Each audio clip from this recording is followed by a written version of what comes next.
Hello दोस्तों, welcome back on my YouTube channel. और आज के वीडियो के अंदर हम लोग सीखने वाले हैं क्लास नाइन्थ। यहाँ क्लास नाइन्थ का चैप्टर नंबर 12 जिसका नाम है हीरोन का सूत्र। ठीक है, तो इसके सभी क्वेश्चन को आज हम लोग सॉल्व करने वाले हैं। तो क्वेश्चन को सॉल्व करने से पहले हम लोग इसके इंट्रो को थोड़ा बहुत समझ लेते हैं। ठीक है, कि इसका जो बेसिक है वो क्या है। देखो, अगर आपको हीरोन का सूत्र लगाना है तो हीरोन के सूत्र से क्या निकाला जाता है, तो आपको याद रखना है हीरोन के सूत्र से त्रिभुज का क्षेत्रफल ज्ञात करते हैं।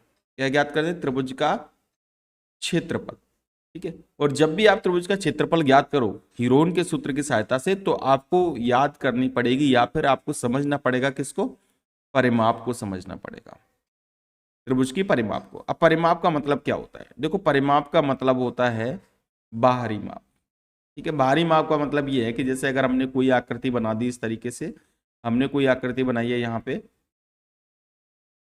जैसे ये आकृति बना दी हमने, एक त्रिभुज की आकृति बना दी इस तरीके से। ठीक है, ये बना दी एक त्रिभुज की आकृति। अब इसके हमको परिमाप ज्ञात करनी है। परिमाप का मतलब ये है कि जैसे अगर इसकी वैल्यू मैंने ले ली, इसकी वैल्यू मैंने ले लिया 3, इसकी वैल्यू ले ली 4 और इसकी वैल्यू ले ली 5। ठीक है, अब क्या है, मैं बोल रहा हूँ कि इस त्रिभुज की क्या करो, आप परिमाप ज्ञात करो। तो परिमाप का मतलब ये है कि आपको ये वाली भुजा, ये वाली भुजा, ये वाली भुजा और ये वाली भुजा, ठीक है, इन सबको जोड़ देना है। तो कितनी हो गई इसकी परिमाप बताओ? अगर जोड़ेंगे तो इसकी परिमाप कितनी आएगी? तो सिंपल सी बात है, 4 और 3 कितने हो गए? 7, 7 और 5 कितना हो गया? 7 और 5 हो गया 12। इसका मतलब इसकी जो परिमाप आ गई वो कितनी आ गई? 12 आ गई। ठीक है, ये तो हो गई परिमाप। तो परिमाप का मतलब समझ में आ गया, यानी सभी भुजाओं का जोड़ ही क्या कहलाती है? परिमाप कहलाती है। तो परिमाप का मतलब फॉर्मूला क्या हो गया परिमाप का? परिमाप का फॉर्मूला हो गया सभी भुजाओं का योग। ठीक है, सभी भुजाओं का योग, तीनों भुजाओं का। सभी मतलब क्या है? तीनों। त्रिभुज में कितनी भुजाएं होती हैं? 3 होती हैं। तो अगर हम यहाँ पे फॉर्मूले में इसको चेंज करें तो फॉर्मूले में क्या करेंगे? पहली भुजा को हम क्या मान रहे हैं? ए मान रहे हैं। दूसरी भुजा को क्या मान रहे हैं? बी मान रहे हैं। और तीसरी भुजा को क्या मान रहे हैं? सी। ठीक है, तो ये जो सवाल करोगे आप इस चैप्टर के, तो जब जब भी आपको भुजाएं दी होंगी, पहली भुजा, दूसरी भुजा, तीसरी भुजा, तो आपको ए बी सी के रूप में ही माननी है। ठीक है, तो परिमाप का जो फॉर्मूला नया निकल के आएगा वो आपका ये निकल के आएगा। परिमाप का फॉर्मूला क्या निकल के आएगा? परिमाप बराबर सभी भुजाओं का जोड़, यानी कि ए को जोड़ेंगे और किसको जोड़ेंगे? बी को जोड़ेंगे और किसको जोड़ देंगे? सी को जोड़ देंगे। सिंपल सी बात है।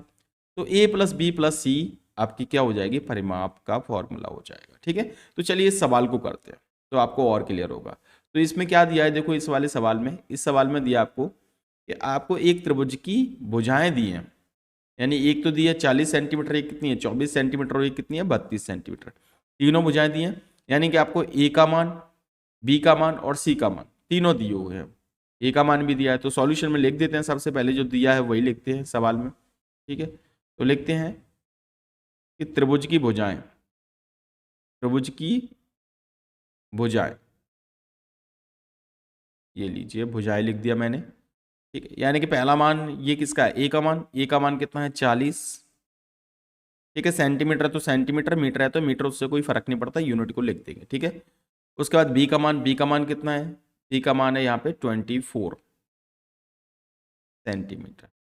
ठीक है, उसके बाद आपका सी का मान, सी का मान कितना है? तो सी का मान आ रहा है हमारा 32 सेंटीमीटर।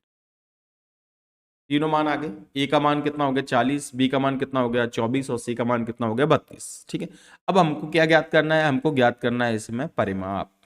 क्या ज्ञात करनी है? परिमाप। ध्यान रखिए, परिमाप ज्ञात करनी है। तो चलिए परिमाप का फॉर्मूला लगाते हैं। तो परिमाप का फॉर्मूला क्या है? परिमाप का फॉर्मूला अभी मैंने आपको बताया था। परिमाप बराबर क्या होता है? ए प्लस बी प्लस सी, यानी तीनों भुजाओं को जोड़ देंगे। तो परिमाप बराबर हम लिखेंगे यहाँ पे, परिमाप बराबर ए प्लस बी और प्लस का क्या? सी। अब ए का मान कितना है? ए का मान है यहाँ पे 40, तो हमने लिख दिया 40, प्लस बी का मान कितना है? 24, तो हमने लिख दिया 24, प्लस सी, सी का मान कितना है? 32, तो हमने कितना लिख दिया? 32। अब सबको क्या करना है? जोड़ना है। सबको जोड़ लीजिए। तो कितना हो गया? 4 और 2 कितना हो गया? 6 हो गए यहाँ पे, 6 और 4 और 2 6, 6 और 3 कितना हो गया? 9। यानी कि परिमाप का मान कितना आ गया? परिमाप का मान आ गया हमारा 96।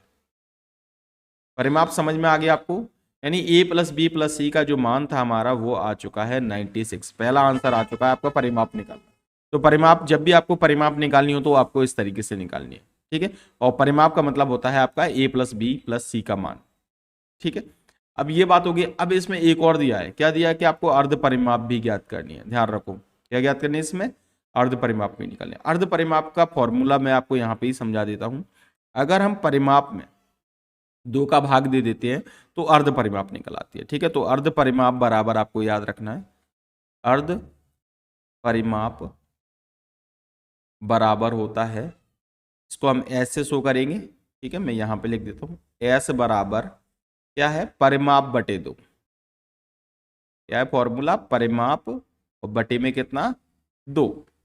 परिमाप का मान है 96, परिमाप का मान कितना है 96, तो हमने लिख दिया यहाँ पे 96 और बटे में कितना आ गया 2। तो एस बराबर कितना हो गया, 96 में 2 का भाग 96 में 2 का भाग देंगे तो कितना आ जाएगा, एस बराबर आपका आ जाएगा, ठीक है, 2 4 जा 8 और 2 8 जा 16, यानी कि 48। आपका आंसर कितना आ गया, ये आपके अर्ध परिमाप निकल के आ गए। समझ में आ गई बात आपको, ये क्या है, ये दूसरा मान किसका, आपका अर्ध परिमाप का है। तो समझ में आया किस तरीके से परिमाप निकालते हैं, किस तरीके से अर्ध परिमाप।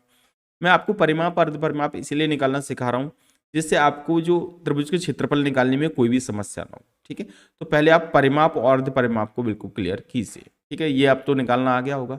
चलिए नए क्वेश्चन पे चलते हैं।